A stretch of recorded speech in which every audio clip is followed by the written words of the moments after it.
Good morning, good afternoon, good day to everybody here. Thank you so much for being here.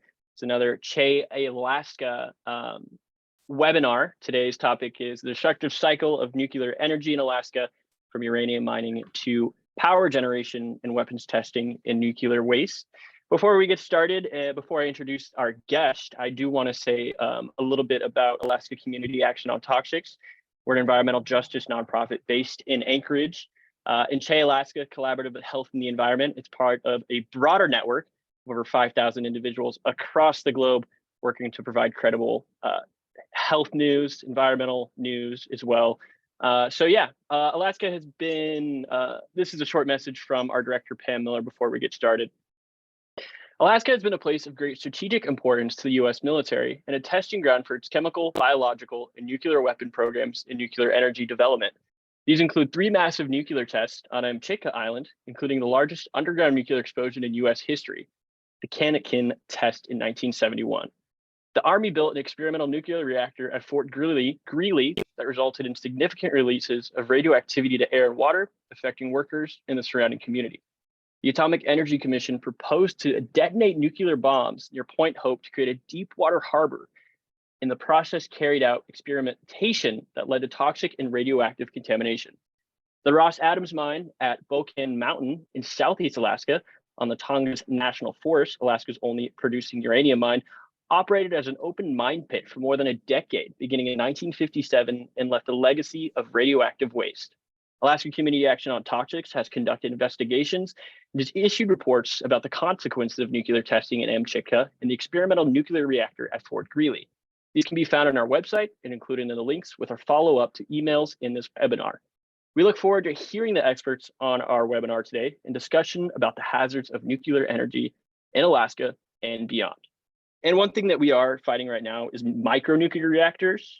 Specifically, there's one proposed for Fairbanks, but it's kind of an oxymoron, micronuclear reactor, right?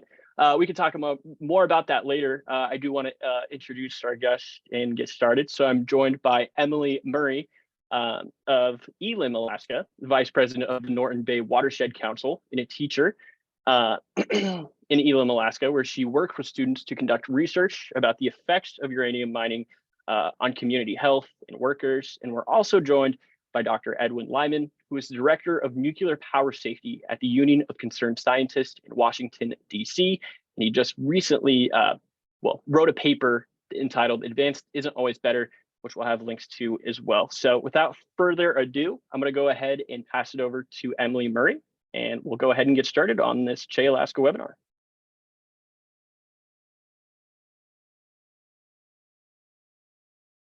Hi, good morning. I just want to make a correction. I'm not a teacher, I'm just the secretary, but I am on a couple watershed.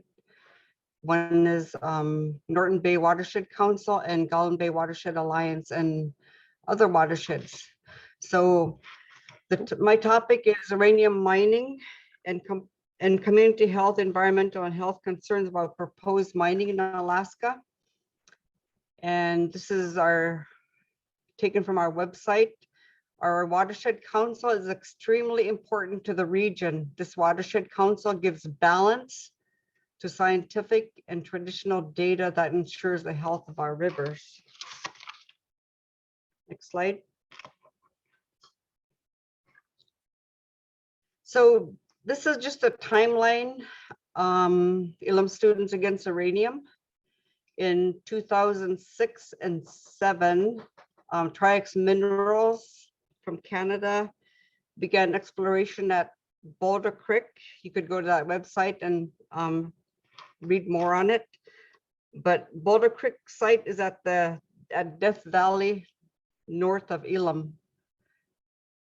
In 2008, Elim Students Against Uranium began protesting at Elim Iditarod checkpoint to gain publicity about our concern about the uranium exploration at the headwaters of Boulder Creek.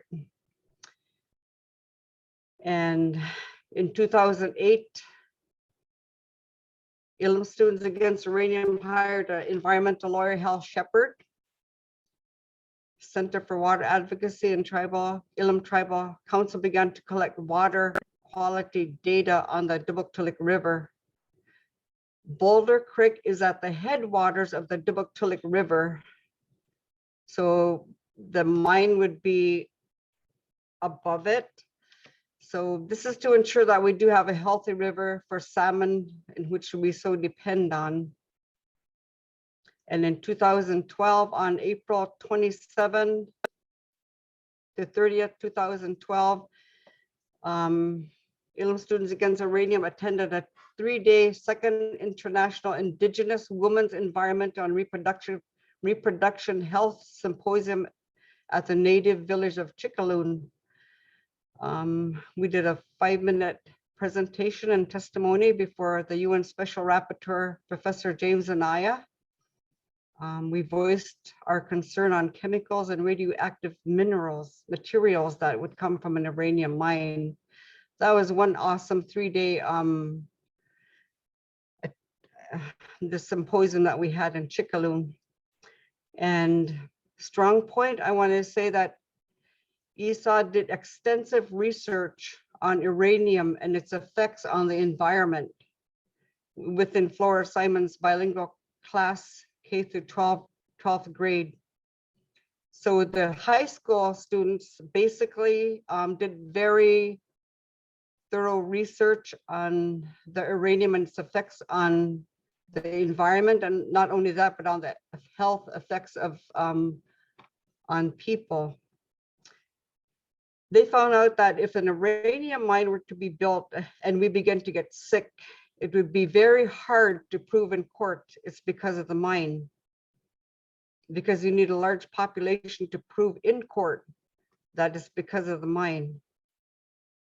And to make the long story short, we fought House Bill 77 and Senate Bill 26 to keep our water quality monitoring data. Very important to note. If you want, you could Google Elim uranium and see the work the students did. Just to let you know that we formed Norton Bay Watershed on Wednesday, and our first fight came on Friday. So that was the very first thing that we had to address was House Bill 77 and Senate Bill 26. Next slide.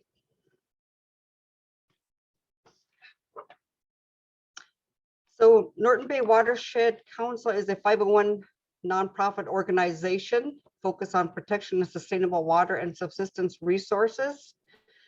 We do climate adaptation, short-term, long-term planning. Norton Bay Watershed Council conducts legal and scientific research, analysis, lobbying, policy, and advocacy in its efforts to protect and for the health of the watershed system. I just want to give you a little facts. In Alaska Census 2000 shows Alaska Native population of 119,241 people. So that's 19% of total Alaska population of 600,000 and over. So 82% of the population living in remote rural areas are Alaska Native. Rural Alaska Natives live in the most pristine wilderness and watersheds perhaps anywhere in the world. Yet this delicate environment has the interests of the precious metals and minerals that are located on or near these small rural communities. So just to reiterate, in 2007, a Canadian mining company explored for uranium at Boulder Creek and discovered that 40 miles north of Elim lays the largest known uranium deposit in Alaska. The deposit sits at the headwaters of Boulder Creek, a north tributary to the middle of the Dubuktulik River. And the Dubuktulik River is where we do our salmon fishing. We do seining to cut fish and to put away fish. So Elim students fought to keep our environment and water clean for our future generations and to keep Dubuktulik River healthy for the salmon to spawn in the river. So actually any grant or technical document always specify or always seems to specify that rural communities are labeled disadvantaged. You see that in any kind of technical paper or any grant that we do, you always see that we're economically disadvantaged. Yeah. I just want to make a correction there. Our tribes have a subsistence economy with a cash overlay. So if you look at it that way, it's flipped. We have a subsistence, rich, very rich subsistence economy with a cash overlay. We consider ourselves rich with food from the ocean, the rivers, and our land. Next slide. So as we began building the legal and scientific framework for protecting the Nipmuc River. I just want to share a little that when we start doing 3-minute testimonies, especially to address the House Bill 77 and Senate Bill 26, we learned very quick, or I learned very quick, that you have to articulate exactly what you want to articulate, especially when it comes to protecting your environment. So when you search Boulder Creek, you will find this is the largest known uranium deposit in North America. According to the site, Full Metal Minerals and Tri-X Minerals drilled 14 core holes, 1,237 meters. 12 of these holes were at the Boulder Creek deposit. So what they were going to do is in situ leach mining. And in situ leach mining, there is a far lower recovery rate than any other methods to extract the uranium. There is a greater risk of contaminating the groundwater. Underground water systems are unique and should be seriously taken into consideration with any method of mining.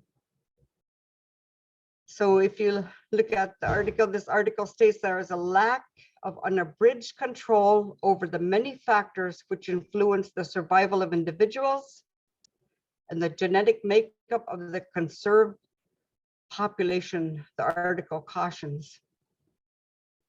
In situ leach mining releases a large amount of radon and semi-liquid mixture of fine particles which are suspended in water.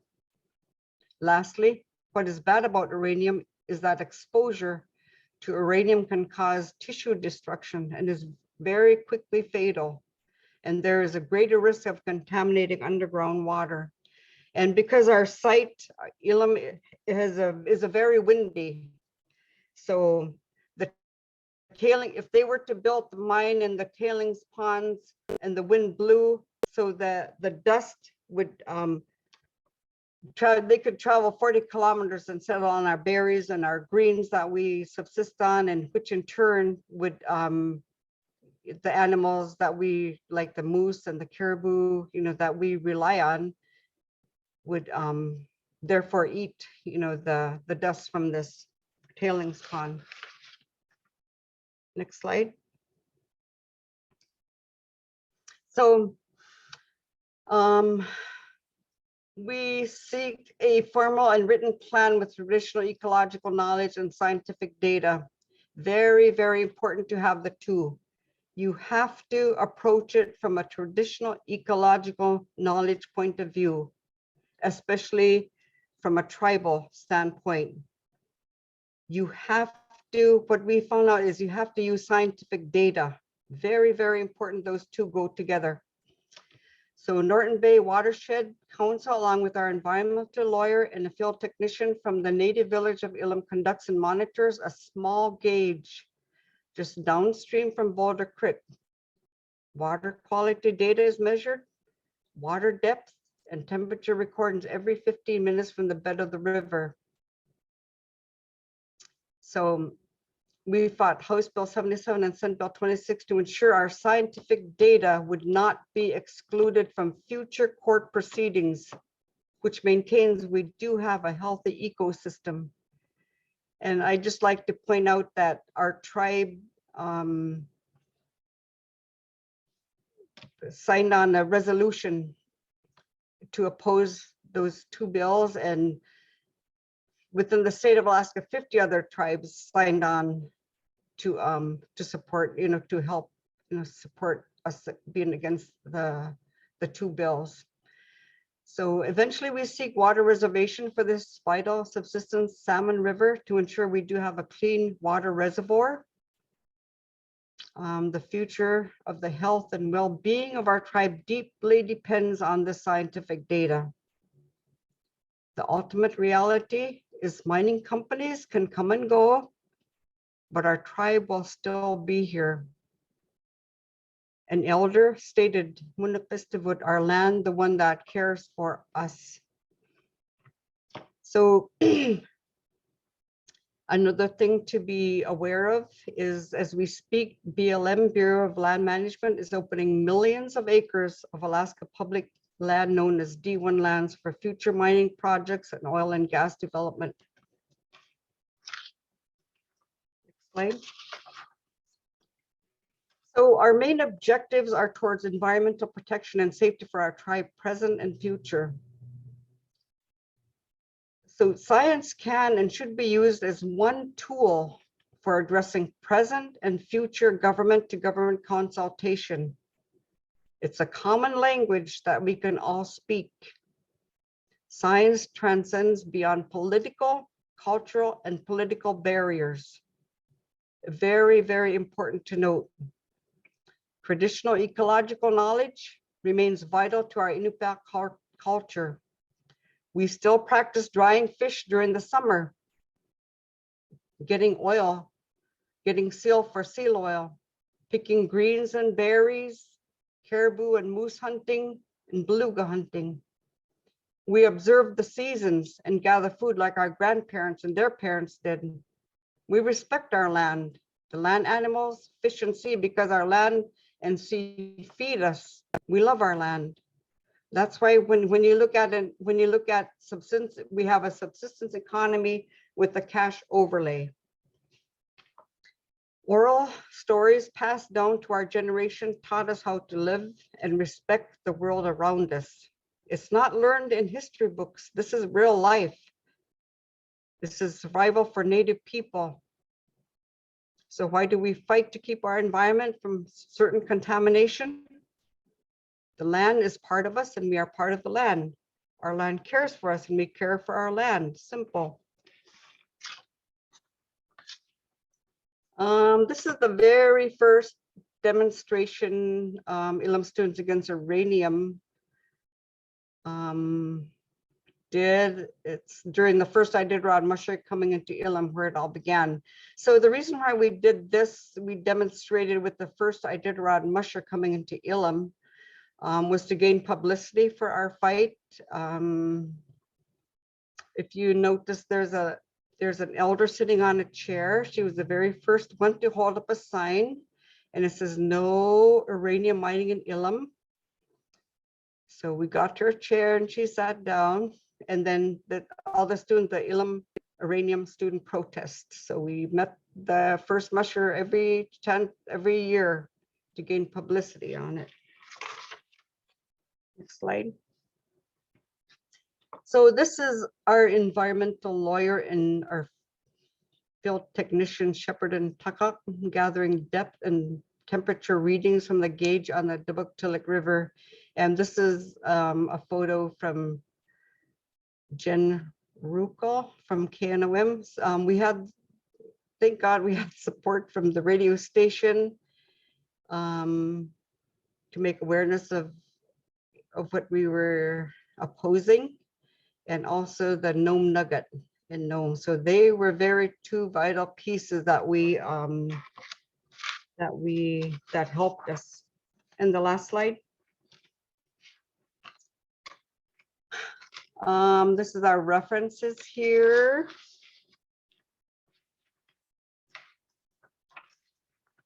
And that's my PowerPoint. Do you have any questions?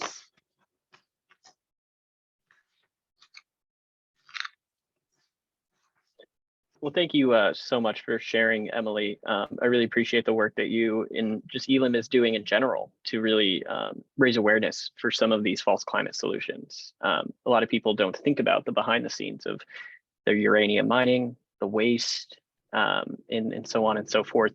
There was one question, and then we'll get to Dr. Lyman. What was the contents of the bill that you were protesting? I'm guessing the House and the Senate bill. Those House Bill 77, Senate Bill 26 would have ultimately taken our water rights. They would have taken all our data away and probably given us back our money, just to take it away. But we fought against them, and I think the bill died in the Senate Resource Committee, in one of the committees anyway. So we were pretty fortunate that it didn't. And by the way, at the same time, Avatar 1 came out. So that gave us extra, geez, that's a good thing for people to look at, and an analogy of what would happen, on indigenous land, the one where we live on. So we were pleased with that. And the Lorax was another one. So those are two that we were really thankful for. I love that too. And, just the idea of, like popular media, maybe not so much like representing, but just kind of like a metaphor that's a little bit more understandable and relatable for some people who don't think that way. So thank you so much, Emily. And I'll go ahead. I just want to make, make another point. Elim Students Against Uranium believe that there's going to be fights against water. Water is going to be even more precious than any kind of mineral you could think of. So we really protect our water and what we have. Absolutely. I'm going to pass it over to Dr. Edwin Lyman with the Union of Concerned Scientists. Go ahead.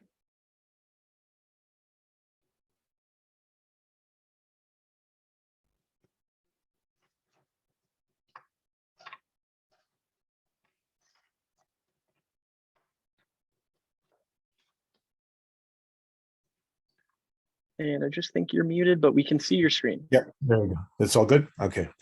All right. I'd like to thank the organizers for inviting me to present today on this important topic. And I'd like to thank Ms. Murray for her very informative discussion. So I was asked to talk about microreactors. And here in Washington, we often have to choose our words carefully and maybe sometimes pretend that the things that are being discussed are serious. But for the purposes of this meeting, I feel like just saying what's on my mind. So in my view, there's no benefit to a micronuclear reactor.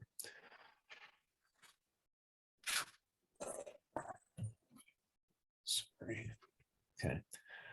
So I probably don't have to really remind people about nuclear power. Now, the debate right now is whether there should be a large-scale expansion of nuclear energy in the United States and around the world because of the fact that it's a low-carbon technology. At least when a nuclear reactor is generating electricity, it's not emitting significant quantities of carbon, certainly nothing like fossil fuels. So there's a great interest in nationally and internationally in expanding nuclear power amongst certain quarters, and there's certainly a lot of media attention, a lot of public attention, but people are largely downplaying the risks that have been demonstrated over the decades, such as safety, as we most recently saw with the triple meltdown at Fukushima, Japan, 2011. In the US right now, just according to the industry's own calculations, there's probably about a 1% chance per year that a reactor in the lower 48 will experience a Fukushima type meltdown.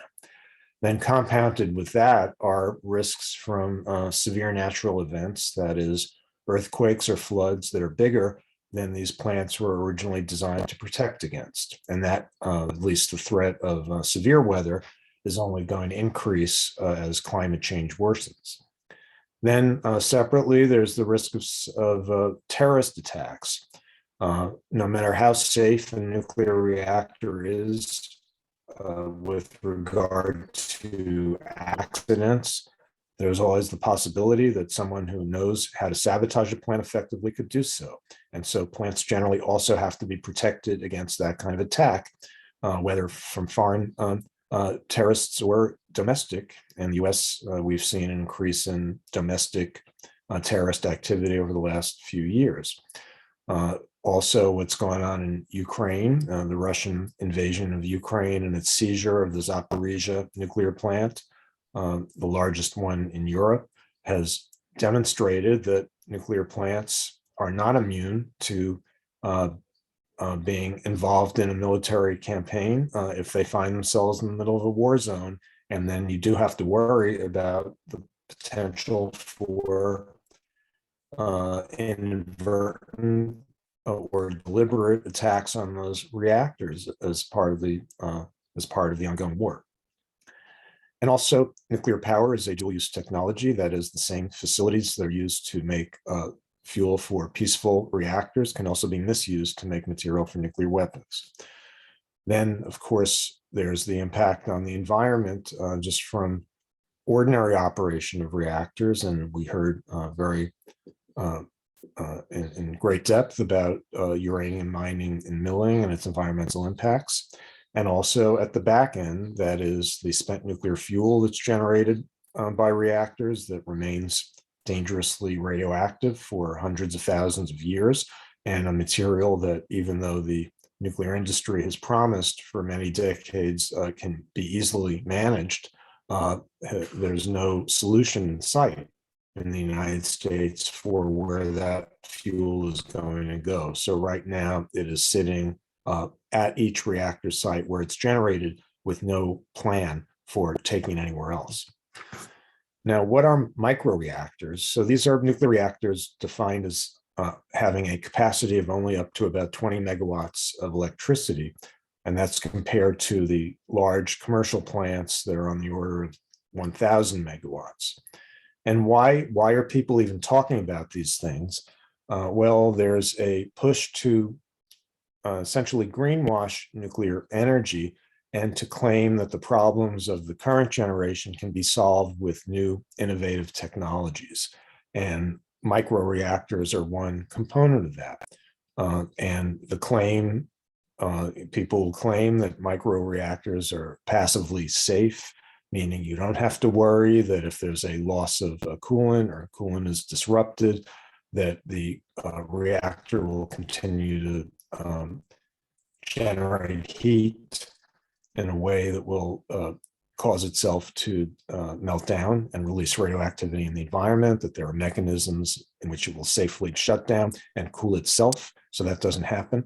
Also, of course, a smaller reactor is going to have less radioactive material, so even if the worst does happen, you're going to be putting less into the environment. And that would mean, at least according to the proponents, that's less risk to the public. But in fact, if I could just speak plainly here, it's stepping back. This is one of the dumbest ideas, I think, to come out of the nuclear establishment in a long time. And it's frustrating that we have to discuss and confront these ideas as if they're serious, because there's still a constituency for them. There's funding from Congress to promote these reactors, and so they may actually happen at some level. But they don't make any sense from a safety, and an economic, a security, or environmental perspective. And why is it happening? Well, the dynamic I see is that maybe 10 years ago, the nuclear industry was struggling for viability. It could not get private or public utilities interested in buying new nuclear power plants, and so they couldn't get real customer interest. So the vendors who are selling nuclear power plants focused on the federal government, both the Department of Energy and also the Pentagon, with the hope that they could get somehow a steady stream of government funding to support their businesses. And certainly getting on the Pentagon money train, it would be one way to do that. And so they, after a long lobbying campaign, these vendors managed to convince someone in the Pentagon that the military should change its longtime disinterest in having their own nuclear power plants at military facilities and start to develop them. And the microreactors are the vehicle for that happening. So it's kind of technical, but there are many different types of microreactor technologies that have been proposed, and you can classify them in two categories, main categories. One is called thermal spectrum, and that has to do with the speed of the neutrons that are circulating in the reactor. The neutrons are what are responsible for the chain reaction in a fission power plant that enables it to produce power, but their energy, depending on their energy, it changes the characteristics of the reactor. So you can have reactors where the neutrons are relatively slow. That's because you have a material like graphite, which slows down the neutrons when they collide with it. And one example is the BWXT company's Project Pele. BWXT won the competition that the Army put forth for a microreactor for Army bases, or either domestic or forward operating bases in war zones. And this reactor still hasn't been finalized, at least publicly, but it could be anywhere from 1 to 5 megawatts of electricity. And in particular, it uses a type of fuel called TRISO that you may have heard of. And this is different from the fuels that are in conventional nuclear power plants. It's actually small kernels of uranium that are encased in several layers of different types of materials, silicon carbide and carbon. And the idea is that the fuel itself is so robust that you don't have to worry about it being damaged in an accident, releasing radiation, that the fuel itself is essentially the containment. Another type of a microreactor in this category is called U-battery. This is something that is being developed by the Urenco consortium, but that was canceled just earlier this year. Why? Because there was really no commercial interest in it. It was a vanity project going nowhere. In particular, it didn't have a government sponsor.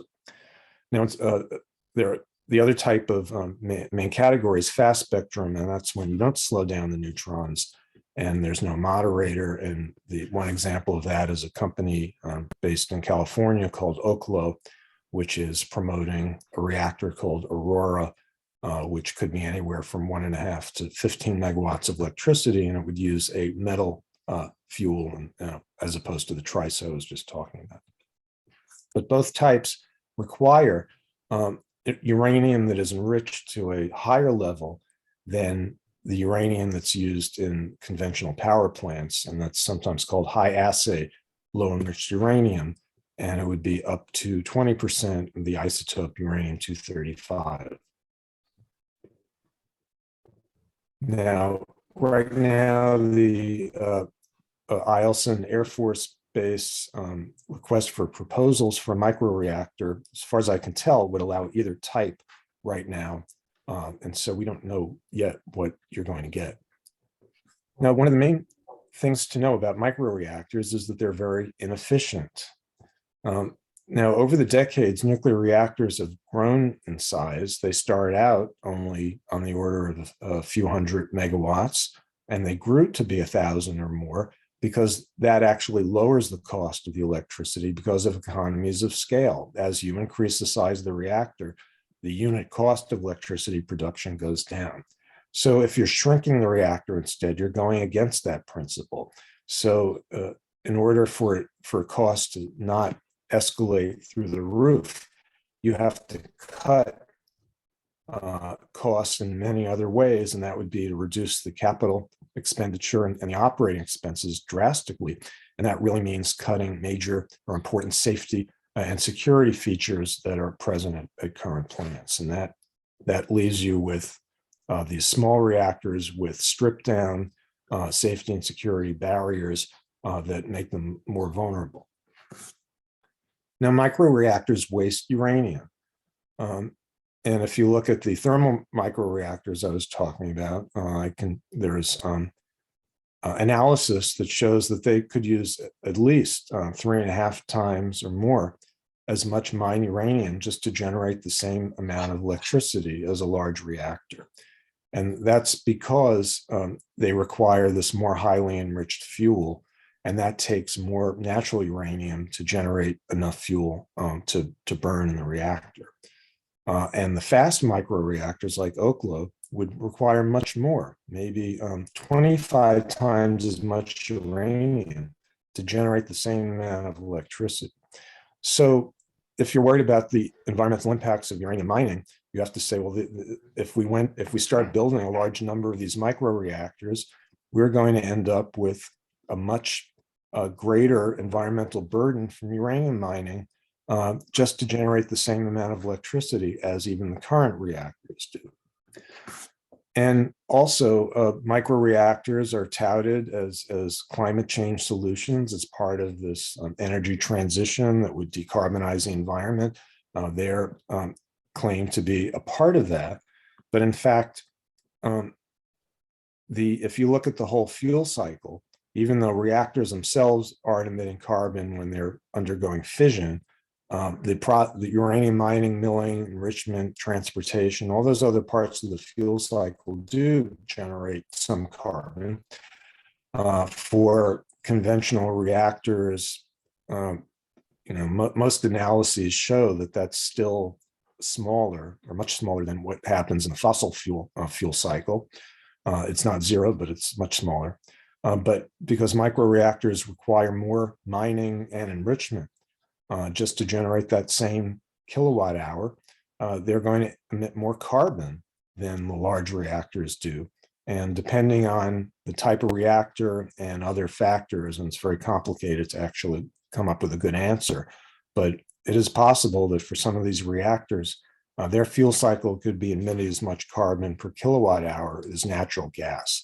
So they are not as good even as large nuclear reactors at mitigating carbon, and could be almost as bad as fossil fuel burn. Compounding all of this is that the fuel for microreactors is very expensive and it's not available yet.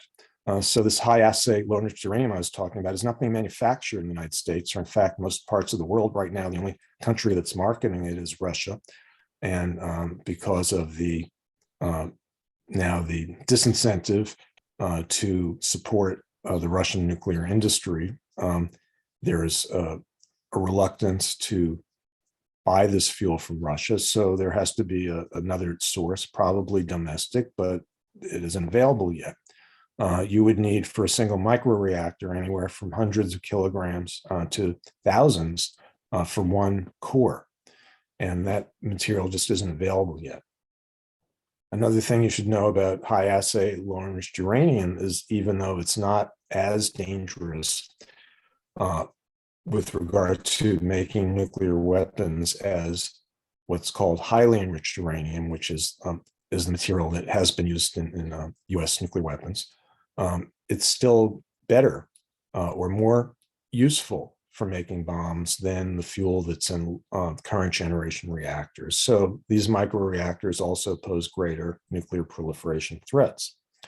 And the cost, as I said, could be pretty astronomical, not just the cost of making the high assay or enriching fuel to this higher degree, but also the cost of manufacturing that TRISO fuel I was talking about, these many millions of tiny little kernels, could end up costing something like $30,000 per kilogram. That means just paying for the fuel alone for a 2 megawatt microreactor could be something like $15 million. And for the fast microreactors, there isn't even any capability to manufacture that fuel yet. Now, it's hardly worth mentioning that these are all experimental reactors, and none of the claims with regard to safety or whether they're going to be reliable have been demonstrated yet, and that means Alaska is going to be an experimental test bed if Eielson goes forward, or some of the other proposals that the vendors are pitching for deploying microreactors in remote Alaskan communities. And so that would be part of this long legacy of nuclear experimentation that we heard about at the beginning of this meeting. I work a lot on nuclear regulation, and I am very concerned that microreactors simply, they're already unaffordable, and they can't meet the higher safety standards that are characteristic that are applied to the current reactors. So the developers of microreactors have been pushing the Nuclear Regulatory Commission to essentially reduce or eliminate a whole host of requirements that currently apply for large reactors. And I'm not going to go through all these now, but the question is, if they are granted all these exemptions from current rules and they turn out not to be as safe as advertised, then they could pose greater risk to the public. And even if a reactor is very small, then it could have a disproportionately large impact on the surroundings if there are fewer barriers to release of radiation. And here's a quote from a Department of Energy study that makes that very point. For microreactors, the intent is to be placed near population centers, and those configurations may lead to higher offsite consequences, even though the releases are smaller, which means if you put the reactors closer to where people are, then even a small release could have a bigger impact. I just heard I was at a meeting this morning at the NRC where industry representatives were raising the possibility that perhaps Alaskan Native communities could ask the NRC, or could use their authority to supersede the current requirements that NRC has that don't allow deploying reactors in populated areas. And this industry person was raising it as if this is something that Alaskan Natives might want to do, is relax those requirements to allow microreactors to go closer to populated communities. And I don't know on whose behalf he was speaking, but that's something to think about. Now, these microreactors are not going to have containments. Today is the 37th anniversary of the Chernobyl disaster. Most people will say that one of the reasons why Chernobyl was so bad is because that type of reactor didn't have a containment structure that was capable of preventing the large release of radioactivity into the environment after that accident.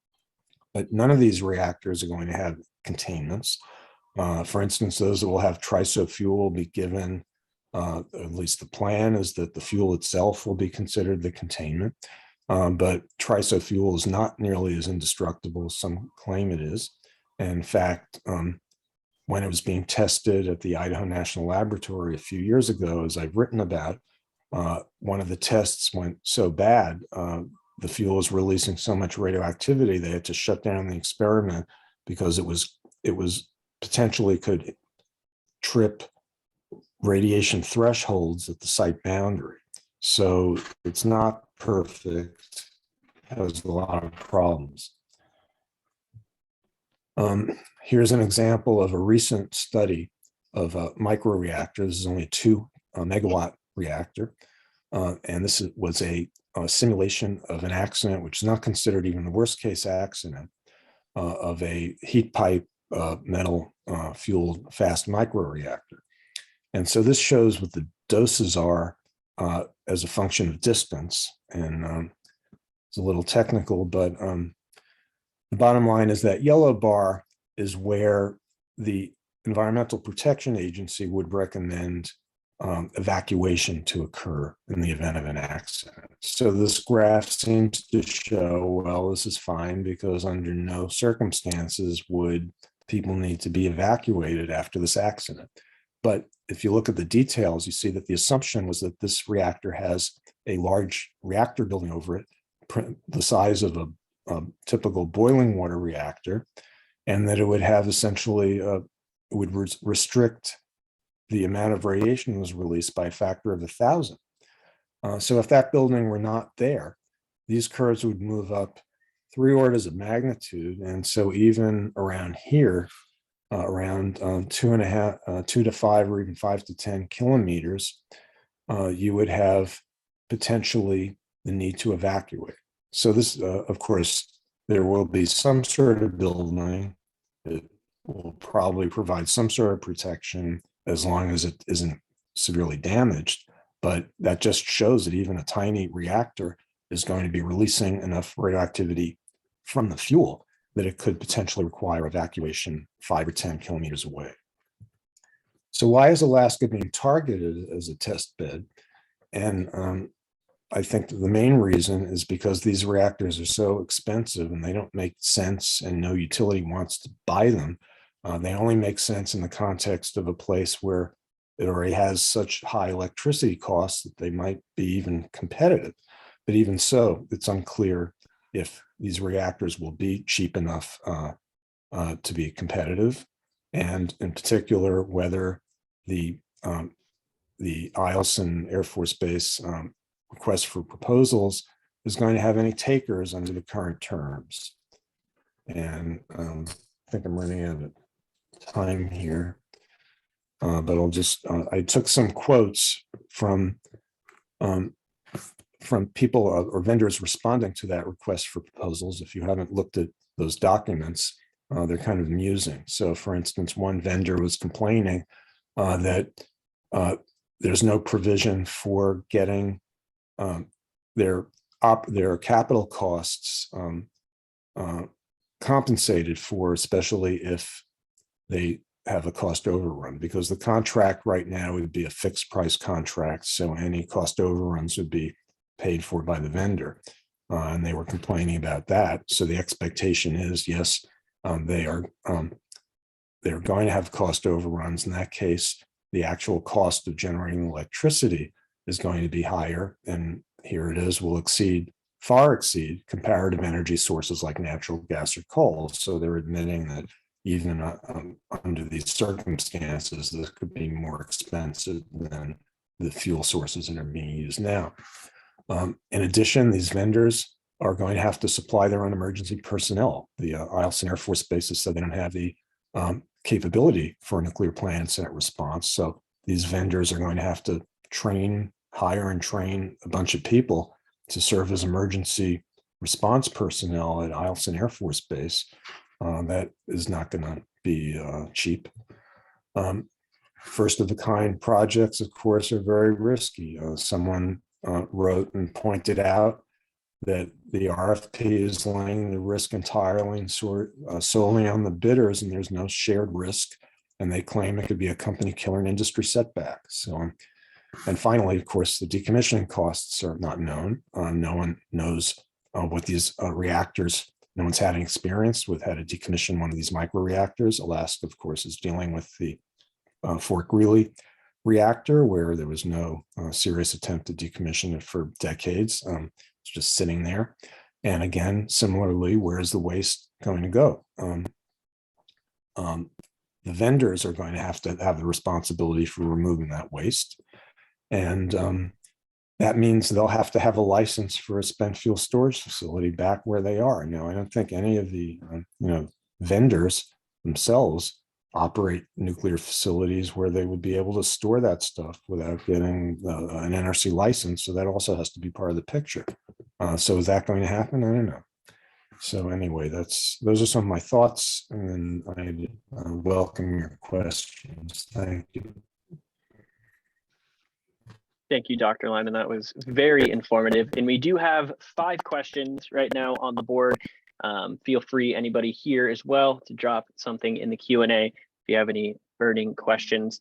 I'm just going to answer Richard real quick.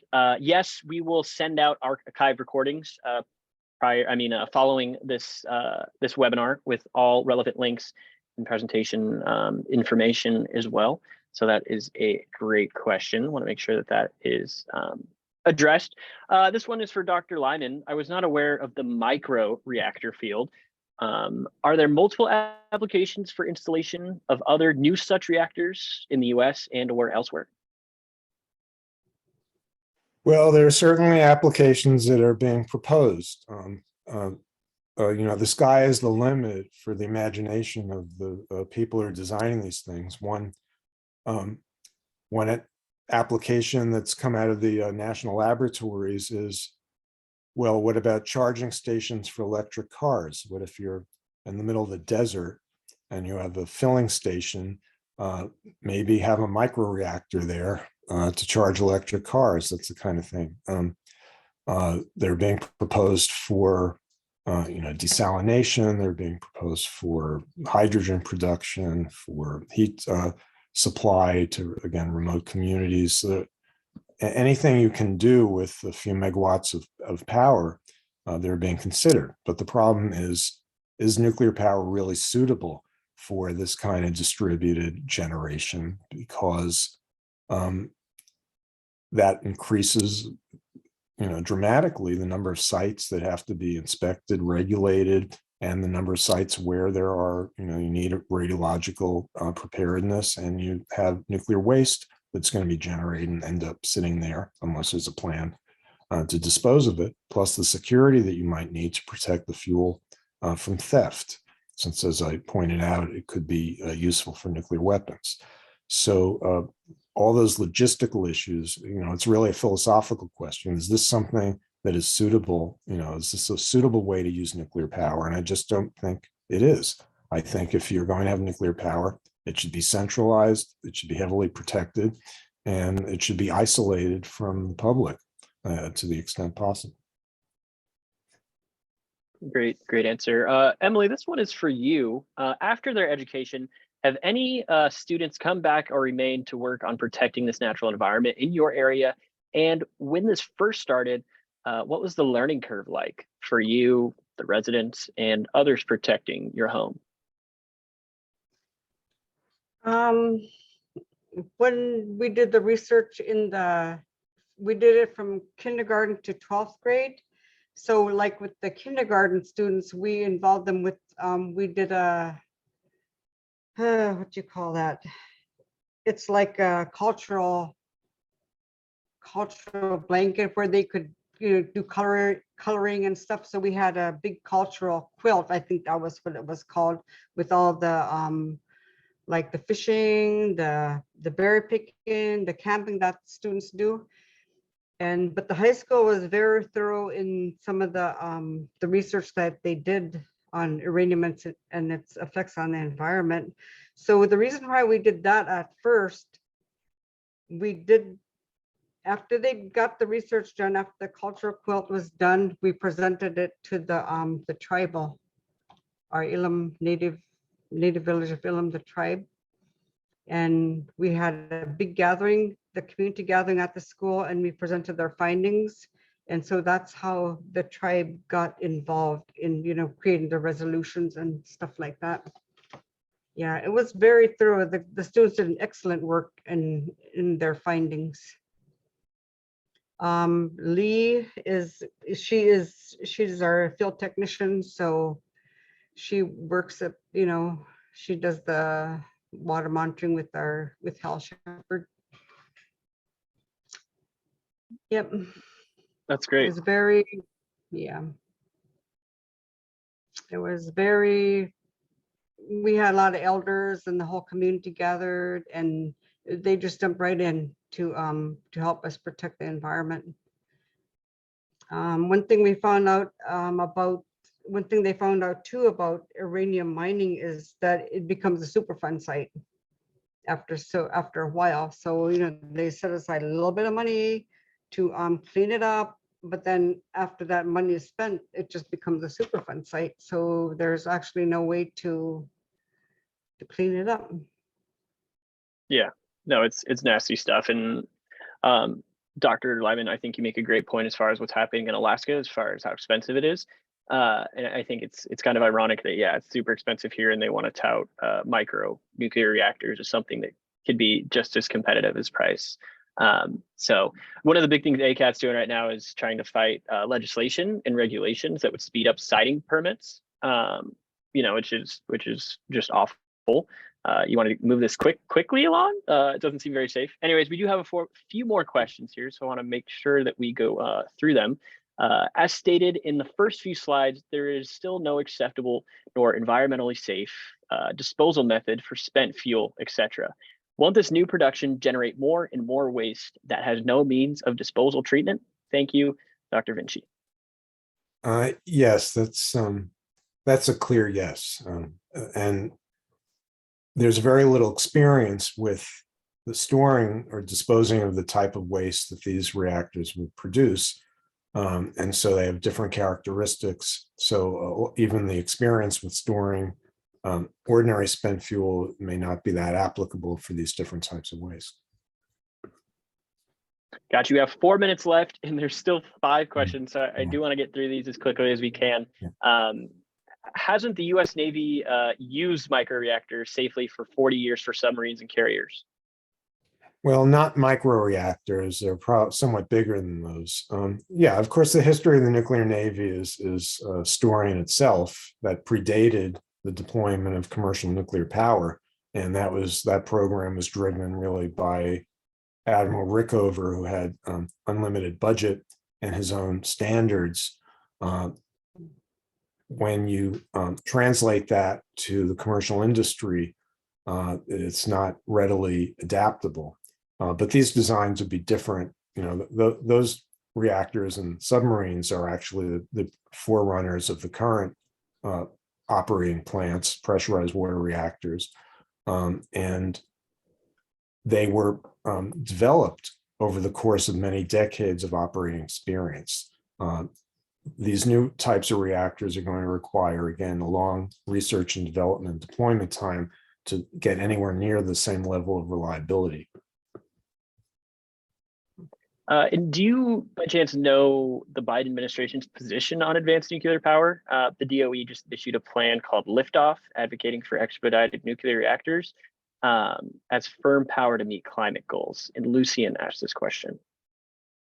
Yes, the Biden administration, through the Department of Energy primarily, is strongly supportive of the development of advanced reactors, and through Congress has provided through a number of different vehicles, both programmatic support as well as real funding. So the administration is very enthusiastic. I don't believe that they've fully considered really all the implications that I've talked about. They're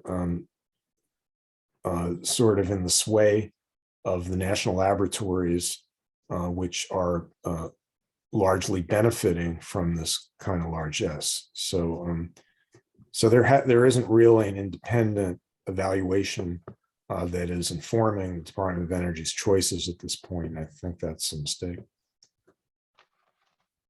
Cool. We do have 4 questions, and I do want to take these. But before we do that, this is obviously going to go on a little past 1 p.m. Alaska time, rather. I do want to say that this has been a webinar presented by CHE Alaska. It's a program of Alaska Community Action on Toxics. CHE is a national coalition providing environmental health news, 5,000 individuals across the globe. And yes, this recording will be available to everybody who attended. I will definitely send that out as soon as we get it up on our YouTube as well. So thank you everybody for being here. We do have 4 more questions. If you want to stick around and talk with us, that's great, and we'll hop right in. But yeah, I do want to thank again Emily Murray and Dr. Edwin Lyman for being here. We're going to take some more questions and let's get right into it. Fantastic. Big gratitude to Emily, Edwin, and Adam. No mention of proposed Valdez micronuclear reactor. Emily, I am failing to see much of a D1 resistance voice. Seems to be the musk ox in the room. Any proactive ideas / evidence? Lisa asked that. Our watershed is addressing those. I know there's other groups in the state of Alaska that are addressing D1 lands. You kind of, you have to teach yourself things, because everything is like, you have to learn about how these BLM lands, these D1 lands, and what's the timeline and stuff like that. So right now we're, our focus is, my focus anyway, is on the watersheds and protecting our environment. So any kind of thing, you know, that comes within boundaries or within the area is a concern to us. Sure, sure. And we also have our environmental health director from ACAT on the call, Vi Wahidi. She would like to speak, so I'm going to allow her to speak now. Go ahead, Vi. Saw you had your hand up. Yes, I thank you, Adam. I just want to give a shout out to Emily Murray. I've known her a long time. She's a powerful leader in her community, fighting against the uranium mining for what seems like decades now. And you did a great presentation. I just want to let you know that thank you for all that you're doing, and to hear from Dr. Lyman for Union of Concerned Scientists. Thank you for educating us on these false solutions that are coming at us so fast. Thank you. Thank you, Vi. Always great to hear your voice, and I hope we can talk a little bit more today. Yes, this recording will be available, Lisa. The USNC, the proposed Valdez vendor, will not reveal their financial backers because they are private. Is there not a law that requires transparency? You know, if you're a privately held company, you know, you don't have to reveal your investors. So that I don't know if a company becomes a government contractor, how there might be additional disclosure requirements, but right, I don't think that's a government project at this point. So no. Unfortunately, I mean, quick and cut answer there. David asked, you provided a cost estimate for TRISO fuel. Do you have an estimate for that cost per kilowatt? Yeah, that's a great question. It really depends on the size of the reactor, the type, the amount of fuel, and how long it would run, and how what its availability would be. But it could be anywhere from 15 cents to maybe, you know, 5 or 10 times that, depending on those details. So, you know, it could be a pretty significant part of the electricity cost. Sure. And then Richard, and this is the last question, he asked, is a microreactor the same as an SMNR? Yeah, I mean, technically speaking, the microreactors are 20 megawatts or less, and SMRs are considered between 300 and 20. So SMRs are somewhat bigger, and at least the at the higher end are really certainly not that small by any stretch of the imagination. Gotcha. Well, that is all the open questions that we have for the Q&A. Again, this has been a presentation on false climate solutions and the harmful destruction of nuclear power in Alaska, the Arctic, and around the world. And Dr. Lyman, thank you for pointing out that today is the anniversary of Chernobyl. I had no idea, but obviously, you know, we hope that history doesn't repeat itself. And like I said, again, we'll have all the relevant links to this webinar, and the recording will be available and sent to your inbox as well if you are here. I also just want to recommend this book right here, No Immediate Danger. It's a great book on nuclear power, and even if we don't drop the bombs, you know, nuclear mining, uranium mining, and weapon testing, and just the proliferation of nukes is an immediate danger. So really great resource there. And again, thank you to our wonderful guests for being here. Thank you. It was a pleasure. Thank you. Good luck. All right, guys. Thank you. And to you as well. Thank you so much. Thank you, and take care, guys. And thanks for being here. Hope to see you again next month.